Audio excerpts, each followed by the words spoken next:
স্মৃতিশক্তি বঢ়াবলৈ এই 5টা কাম কৰক। নম্বৰ 1, স্মৃতিশক্তি বঢ়াবলৈ মনত ৰাখিবলগীয়া কথা ঘনাই মনলৈ আনক, মানে ৰিপিটেশ্যন কৰক।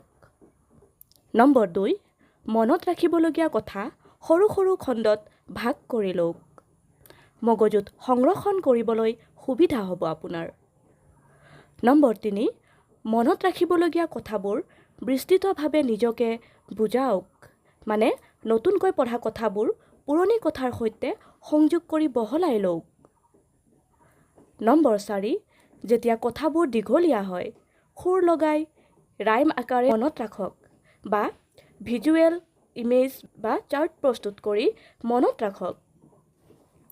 নম্বৰ 5, মনত ৰাখিবলগীয়া কথাবোৰ নিজৰ পৰিচিত ঠাইত থোৱাৰ দৰে ভাবি লৈ কথাবোৰ মনত ৰাখক। কথাবোৰ মনত ৰখাৰ এইটো প্ৰাচীন পদ্ধতি, যাক কোৱা হয় মিথড লকি বা লচাই। ধন্যবাদ।